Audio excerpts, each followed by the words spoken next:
압권 시작합니다. 오늘은 우리 구독자분들이 가장 좋아하는 화학 이야기. 도대체 이걸 왜 좋아하시는 겁니까? 우리 압권 구독자 여러분들은 막 모래니, 화학이니, 철강이니, 광물이니. 무려 조회수 20만. 그러니까요. 화학으로 20만 조회수 내는 채널은 압권밖에 없을 겁니다. 없을 겁니다. 예. 네. 이 화학산업의 그 얘기를 조금 드렸는데 거기에 좀 업데이트도 해드릴 겸 상황은 좀 더 안 좋아지고 있다는 얘기를 조금 더 드릴 건데요. 네. 이게 사실 우리나라의 산업이 성장을 해왔던 과정에서 이제 그 환경이라는 것도 되게 중요했잖아요. 네. 제가 주로 농담 삼아서 얘기하는 건데 2002년에 월드컵 할 때 네. 우리 굉장히 좋았잖아요. 그때 네. 우리나라 GDP가 1.5만 달러였어요. 아, 그래요? 근데 지금이 이제 3만 달러가 넘잖아요. 2배 넘었네요. 그러면 이게 이동안 무슨 일이 있었던 거냐라고 네. 해보면 그 당시에 이제 중국이 부상하면서 우리나라의 경제가 2배 이상 성장을 한 거거든요. 네. 근데 이제 중국이 워낙 좀 이렇게 안 좋은 환경이 돼버리니까 그럼 우리가 그동안 좋았던 환경들에 대해서는 좀 새로운 부분들을 또 찾아갈 필요가 있어요. 그 중에 하나가 대표적으로 화학인데요. 네. 그 지난 시간 얘기를 좀 업데이트를 해드리면 그냥 이거는 구도를 설명을 드린 겁니다. 화학에 대해서 뭐 다 아실 필요는 없는데 이게 중국의 증설 얘기가 오늘 주인공은 아닙니다. 오늘은 중국의 증설이 아니라 그 중동의 증설 관련한 얘기가 주가 될 건데 네. 그러니까 중국 얘기를 잠깐 드리면은 약간 여기가 PTA가 있잖아요. 네. 그러니까 중국에서 요 당시에 PTA를 증설을 했더니 합성 원료 수출 규모가 점점 줄어들더라. 그러면은 이제 PTA를 증설을 했으니까 네. 여기가 PTA잖아요. 네. PTA가 증설을 하게 되면은 이 파라자일이라는 PX가 많이 필요해지잖아요. 네. 그러면 이 당시에 PTA가 증설을 하니까 합성 원료는 쭉 줄어들었는데 대신 PTA 증설에 맞춰서 우리는 PX가 이렇게 늘어나게 되는 상황이 되는 겁니다. 그럼 PTA 네가 만드냐? 그러면 그 원료는 우리가 만들게. 그래서 이제 PX가 이제 쭉 늘어나게 됐는데 요 시점에는 이제 PX 증설이 또 이제 중국에서 이루어지다 보니까 네. 여기가 이제 PX가 쭉 줄어들게 되는 거잖아요. 그럼 다시 한번 여기로 가보죠. PX가 줄어들게 되면은 자일렌 같은 기초 유분들 이런 것들은 또 많이 필요해지잖아요. 네. 그래가지고 요 상황들을 보면은 요 기간에 기초 유분이 이렇게 증가하는 네. 그런 흐름을 보였어요. 네. 근데 요 시점에 기초 유분을 증설을 한다. 그럼 이 다음은 어떻게 될 것이냐? 네. 이 다음으로 가게 되면 요 앞에 있는 석유, 우리가 이제 석유 생산량을 좀 늘리면 됩니다. 네. 이게 이제 중국의 증설이 가지고 있는 우리의 문제점이에요. 네. 그러니까 중국이 예전에 증설을 할 때는 중국이 증설한 부분의 앞단에 있는 화학 제품들은 우리가 잘 팔았다. 근데 이게 중국이 수직 계열화를 이제 기초 유분부터 최종 제품까지 다 만들게 되니까 우리는 더 이상 석유 말고는 만들 게 없게 된 거고 네. 우리가 지금까지 만들어 왔던 그 기초 유분에 대한 생산 시설들은 좀 어떻게 할 것인가 이런 고민이 있다는 게 뭐 지난번 시간에 얘기했던 네. 그 얘기입니다. 근데 제가 최근에 좀 찾아본 것 중에 롯데케미칼이 좀 많이 안 좋더라라고 해서 그때 뭐 롯데 위기론 그런 얘기 나오는데 사실 저는 그런 식으로 이제 공포감 조성하고 그런 걸 별로 안 좋아해요. 네. 근데 이제 위기 상황이 좀 된다 그러면 어떤 부분이 좀 문제가 될까를 취재를 하다 보니까 이게 롯데케미칼의 회사채를 발행을 하는데 에비타라는 거는 이익이고요. 네. 그러니까 이익 나누기 이자 비용 이게 5배 이상 돼야 된다. 네. 그러니까 이자 내는 돈보다 이익이 한 5배는 돼야 된다라는 게 돈 빌릴 때 약속한 겁니다. 그 돈 빌려준 사람들한테 제가 버는 돈에서 이자를 내는 게 최소한 버는 돈이 5배는 유지를 할게요. 네. 그래야 내가 따박따박 갚을 그렇죠. 수 있잖아요. 네. 그리고서 그거를 이제 3개년 평균으로 한다. 이런 약속을 맺은 거예요. 그래가지고 제가 한번 계산을 해봤습니다. 이자가 얼마고 금융이 얼마인지. 네. 근데 이 당시 2021년도만 하더라도 이익이 한 2조 원이 넘는데 금융 비용은 한 852억 원 정도가 된다. 네. 그러니까 이게 배수가 27배예요. 아까 5배가 넘어야 된다 그랬잖아요. 네. 그러니까 전혀 걱정할 네. 필요 없습니다. 여유 여러분. 있다. 네. 그냥 뭐 써놓은 거예요. 어차피 지킬 겁니다. 근데 여기서 금융 비용이 이제 급격하게 늘어나게 됩니다. 네. 근데 버는 이익은 엄청나게 줄었죠. 근데 이때는 조금 이익이 늘어나긴 했지만 빚도 많이 늘어나다 보니까 이때 이제 3개년 평균 계수를 보니까 17배, 11배, 5배 그리고 올해 3분기까지 계산을 해보니까 1.54배까지 내려온 거예요. 그러니까 이거를 뭐라 그러냐면은 EOD라 그러는데 네. 이게 좀 뭐 전문 용어긴 합니다. 이게 기한이익 상실. 이거 한국말로 해놔도 좀 어려워요. 네. 그냥 갚아라. 네. 만기가 정해져 있는데 뭐 만기 전에 그냥 갚아라. 그렇게 요구할 수 있게 돼요. 네. 내가 언제까지 돈을 빌려주기로 했는데 네가 약속을 안 지켰으니 내 돈 돌려주세요 하는 게 기한이익 상실입니다. 그럼 이게 됐을 때 그 규모를 제가 계산을 해보니까 2조 원이 넘어요. 저렇게 기한이익 상실돼서 당장 돈을 빌려준 사람이 갚으라고 해도 이상하지 않을 금액 규모가 갚아야 되는 규모가. 갚아라 그러면 갚아야 돼요. 안 갚으면 부도가 나는 거예요. 네. 그래서 기한이익 상실이 되게 무서운 건데 그렇다고 해서 롯데케미칼이 오늘 망하냐? 그건 아닙니다. 네. 왜냐하면 돈을 빌려준 입장에서도 얘가 돈을 만기에 갚을 수 있을까? 네. 했는데 갚을 수 있을 것 같아. 네. 그러면은 이걸 부도 처리를 안 하고 계속 받는 게 유리합니다. 네. 근데 얘가 못 갚을 것 같아. 그러면 먼저 받아가야 되겠죠. 네. 그래가지고 먼저 받아가게 되면은 부도가 나는 겁니다.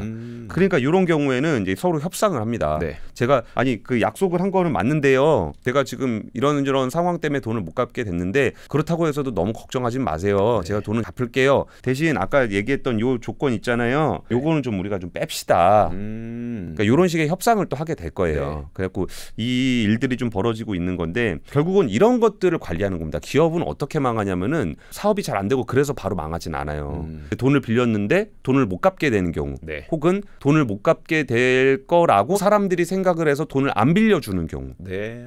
그런 경우에 망하는 거니까 이게 롯데케미칼이 망할 걸 걱정할 건 아니지만 이 업황을 되게 차분하게 잘 관리를 해야 된다. 재무적인 안정성을 많이 높여야 된다. 아니 2조 되는 돈을 오늘 당장 갚으라 그러면 그걸 누가 갚을 수가 있겠어요. 네. 그러니까 이제 그런 것들을 걱정하지 않도록 제가 만기 되면 분명히 갚을 수 있어요. 라는 그런 재무적인 안정성을 계속 줘야 된다는 얘기를 드리고요. 그러면 아까 제가 중동 얘기를 좀 드린다고 했을 때 중동의 그 상황은 어떠냐. 네. 이게 지금 이제 시노펙이라는 그 중국 회사하고 그 아람코라는 사우디 회사가 합작 공장을 만들고 있는 거예요. 네. 근데 공장을 만드는데 여기서 그 중국에다 100억 달러 규모니까 한 13조 원, 14조 원 되는 네. 그런 규모의 정유석유 화학단지를 짓겠다라는 겁니다. 네. 근데 여기서 생산되는 에틸렌만 기준으로 할게요. 뭐 네. 에틸렌이 뭔지는 그냥 굳이 모르셔도 이게 화학의 기초 제품이다라고 네. 생각하시면 돼요. 이게 규모가 한 150만 톤 정도 됩니다. 생산할 여기서 때. 생산하게 될 될. 에틸렌이. 네. 그럼 이거를 우리가 좀 숫자를 조금은 기억을 하셔야 감이 올 것 같으니까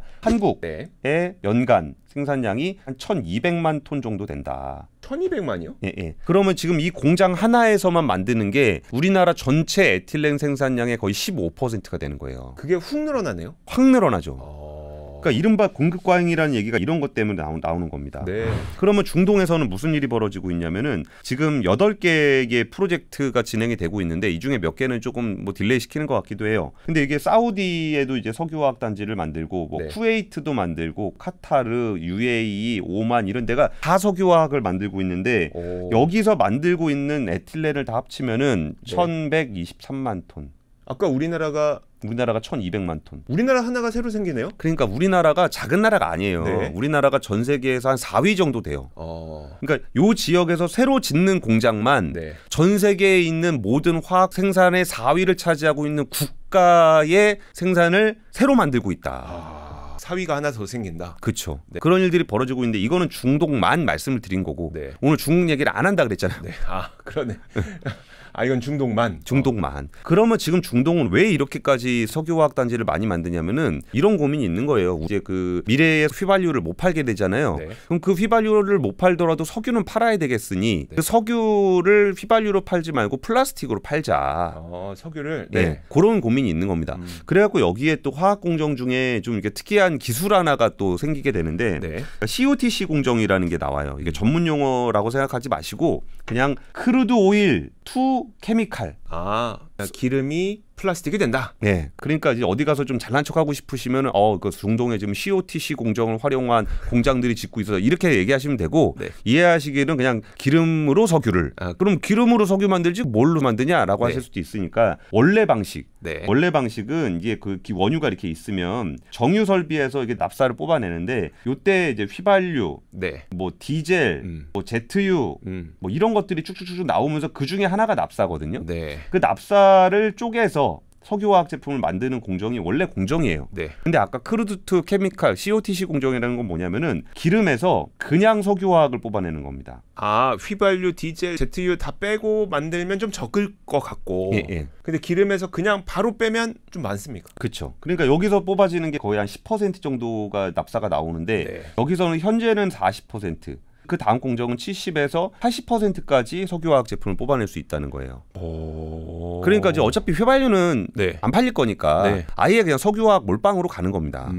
그래가지고 이게 이렇게까지 쏟아져 들어오면 얼마나 많은 석유화학 제품이 나오겠어요. 네. 그러니까 전반적으로 지금 안 그래도 중국에서도 생산을 많이 하는데 심지어 중국 경기가 안 좋아. 네. 그러니까 제일 많이 플라스틱을 쓰는 중국이 경기가 안 좋은데 공급은 계속 늘어날 것 같아. 그러다 보니까 이제 그 에틸렌의 가격이 좀 안 좋은 상황인 건데 이게 에틸렌의 수출 빼기 수입가.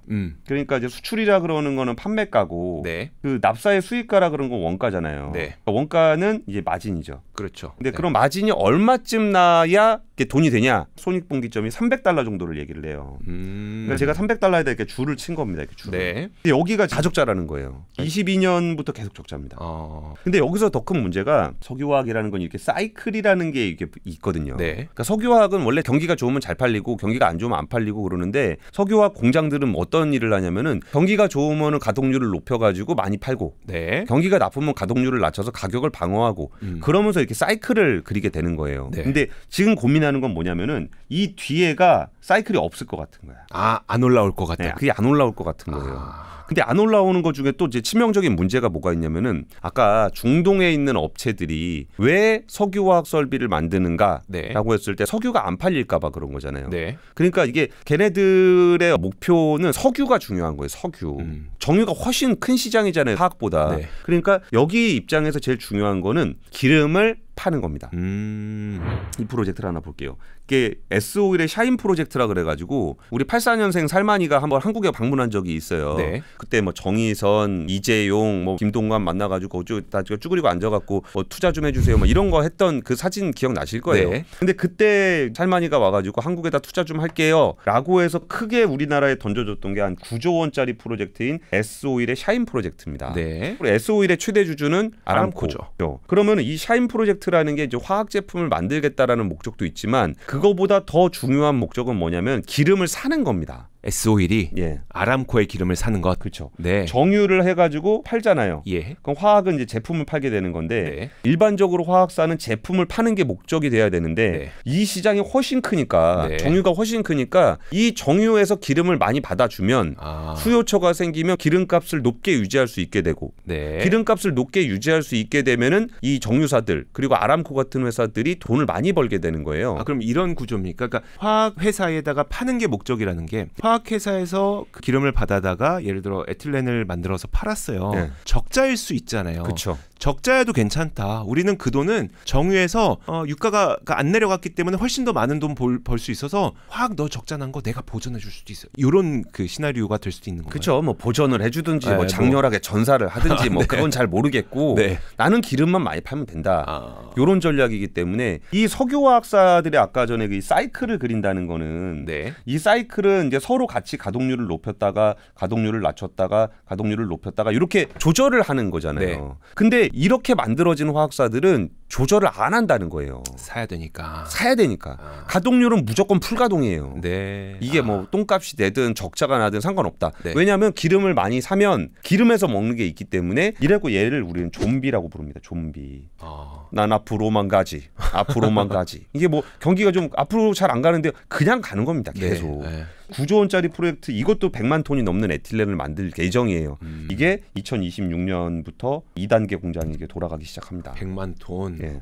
그럼 우리나라 전체의 거의 한 10% 가까운 네. 에틸렌이 또 생산이 되는 거고 중동에서도 우리나라만큼의 이렇게 나오는 거고. 그럼 중국은 제가 얘기를 안 드렸는데 지금이 2024년이잖아요. 네. 2024년에는 에틸렌 생산 용량 증가량이 얼마 안 됩니다. 이게 얼마 안 되는데도 지금 힘들어요. 근데 내년에 이만큼, 뭐 26년에 이만큼, 27년에는 훨씬 더 많이 증설이 됩니다. 그리고 아까 제가 중동 얘기만 드렸잖아요. 네. 중국 얘기는 굳이 안 한 게 이게 전체 증설 물량의 60% 이상은 중국에서 증설이 됩니다. 아까 제가 얘기했던 네. 뭐 샤인 프로젝트니 뭐 중동의 프로젝트는 이 나머지 부분 35%에서 나타나는 거고 이 65%는 중국에서 나타나는 거예요. 그래가지고 이런 것들이 좀 이어지고 있다 보니까 아까 제가 에틸렌만 말씀을 드렸잖아요. 네. 그러니까 에틸렌이라는 게 결국은 이제 기초유분 쪽인데 기초유분 비중이 높은 회사들일수록 화학사들은 더 어렵다라고 좀 얘기는 하고 있습니다. 그럼 기초유분이 높은 데가 어딘가 봤더니 여천 NCC 이런 데는 기초유분만을 만들기 위해서 네. 만들어진 회사니까요. SK 어드밴스드 같은 경우는 LPG 가지고 만드는 기초유분. 그리고 여기 지오센트릭 같은 경우도 좀 기초유분 비중이 되게 높아요. 네. 그래가지고 그때 지오센트릭 같은 경우는 굉장히 적극적으로 이제 친환경 플라스틱, 리사이클 플라스틱으로 전환을 하려고 했던 게 이런 것 때문에 그런 겁니다. 그리고 등치로 따지면 롯데케미칼이 엄청 큰데 네. 지금 이 문제가 있는 거예요. 그리고 아까 전에 제가 얘기했던 그 좀비들은 어떤 구조를 가지고 있냐라고 네. 설명을 드렸을 때 정유사를 끼고 있습니다. 네. 그러니까 정유사를 끼고 있으면 좀 나요. 네. HD, 현대케미칼 이런 데는 오일뱅크 이런 데 끼고 있잖아요. 근데 이 LG화학, 롯데케미칼 이런 친구들 어떡하냐는 거예요. 원재료에 대한 경쟁력도 없고 뭐 형이라도 좀 돈을 벌어야 동생을 도와줄 건데 이제 형도 없잖아요. 네. 그러니까 이제 이런 회사들이 좀 어렵다라는 얘기를 좀 하고 있는 겁니다. 그리고 이제 롯데는 좀 걱정되는 부분들이 또 뭐가 있냐면 롯데는 항상 좀 이렇게 보수적인 의사결정을 하기로 유명한 회사잖아요. 그렇죠. 그래가지고 뭐 놀릴 때는 야, 롯데 들어오면 그 업 끝난다.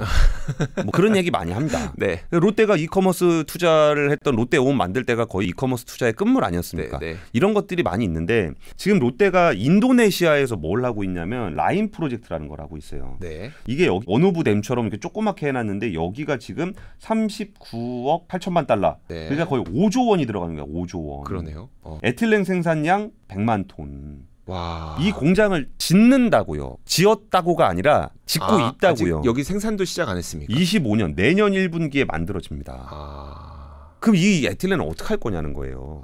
그리고 여기 지금 투자금이 지금 이게 5조가 들어가는데 네. 아직 돈을 다 안 넣었습니다. 그렇겠네요. 네. 근데 이것도 돈을 또 만들어서 넣어야 되는데 네. 회사가 지금 돈을 잘 못 벌고 있는 상황에서 인도네시아에다 공장을 짓느라 돈을 또 써야 돼. 네. 돈을 또 써야 되는데 그 공장이 만들어지면 매출이나 영업이익이 좋을 거냐. 네. 이런 시대에 에틸렌 공장을 새로 만들게 된 거다. 라는 슬픈 사연이 있는 겁니다. 그러네요. 참. 그래서 지금 뭐 얘기하는 거 들어보면은 유럽에 있는 엑소모빌이라든지 뭐 아람코자 회사인 사빅 같은 경우도 네덜란드에 있는 6개 설비 폐쇄하고 네. 뭐 이게 쉘 같은 경우도 싱가포르에 있는 통합정유 설비 뭐 매각한다 이런 얘기들 좀 나와요. 네. 그래가지고 이제 유럽에 있는 회사들이 좀 정리가 되면 좀 낫지 않겠느냐, 공급 과잉이 좀 해소가 되지 않겠냐라고 얘기를 하는데. 거기는 작아요. 그러니까 우리나라가 4위라서 뭐 앞에 유럽이 있냐 그런 거 없습니다. 네. 미국, 중국 뭐 이런 네. 데들이 있는 거지. 걔네들이 망한다고 해서 전체적인 생산량에 미치는 영향은 별로 없어요. 그래서 IBK 증권에서 뭐라 그러냐면은 2028년까지 85% 가동률을 회복하려면 1,700만 톤의 에틸렌 생산 능력 폐쇄가 필요하다. 없어져야 된다. 지금 근데 증설되고 있다는 거잖아요. 그렇죠. 근데 1,700만 톤이면 네. 아까 숫자 하나 기억하시라 그랬죠. 1,200만 톤. 1,200만 톤. 우리나라만큼이 없어져야 잠깐만. 너무 무서운데. 우리나라가 없어지고 예. 더 없어져야 예. 회복된다. 그래야 가동률 85% 정도 될 거다. 이런 얘기를 하고 있는 게 지금 우리나라 화학산업 앞에 놓여 있는 과제입니다. 근데 이제 화학산업 회사들이 커요. 등치들이 커가지고 우리나라 화학산업이 그렇게 한순간에 무너지거나 그러진 않습니다. 근데 이게 정해진 미래로 향해 가고 있는 거기 때문에 사이즈를 줄이면서 다른 신사업들로 만들어 가야 돼요. 네. 그러니까 우리나라가 15,000달러에서 30,000달러로 오는 과정에 중국이 부양을 할 때 그때는 우리나라가 적극적으로 공장에 투자를 했고 네. 그래가지고 일본을 제치고서 중국 시장을 먹으면서 우리나라가 2배 넘게 성장하는 모습을 보였잖아요. 네. 그러면 지금 달라진 환경에 맞는 다른 포트폴리오로 전환을 해야 된다라는 거예요. 그러니까 구조조정이라는 게 맨날 사람 줄이고 공장 폐쇄하고 뭐 이런 것만이 구조조정이 아니고 뭔가 지금 있는 환경에 맞춰서 변하는 구조조정이 필요하다는 겁니다. 네. 근데 지금 이 구조조정은 좀 쉽지 않은 상황은 맞아요. 이게 아까 지난번에 중국 같은 경우에 아까 이거 보여드렸던 것처럼 이게 한 단계 한 단계 거칠 때마다 이게 그 다음 단, 그 다음 단, 그 다음 단이 늘어나는 식의 구조조정이 있었다 그러면은 여기는 기초유분과 관련해서는 더 이상 확대될 여지가 별로 없기 때문에 다른 쪽으로 업종 전환을 좀 해야 돼요. 네. 그러다 보니까 롯데도 이런 문제를 아니까 거기서 좀 뭐 첨단 소재라든지 전지 소재 같은 경우는 2차 전지잖아요. 네. 수소 뭐 이런 쪽으로 좀 전환을 하려고 한 건데 그쪽도 지금 별로 안 좋은 거지. 그러니까 신사업도 지금 그렇죠. 네. 네. 근데 예. 우리나라도 화학을 뭐 역사적으로 처음 우리가 하진 않았을 거고 그럼 우리 전엔 누구였었어요? 일본이 많이 했었죠. 일본이? 예. 그 우리한테 밟혀가지고 그렇게 된 건데. 네. 예, 화학산업에는 슬픈 전설이 있었습니다. 압권이었습니다.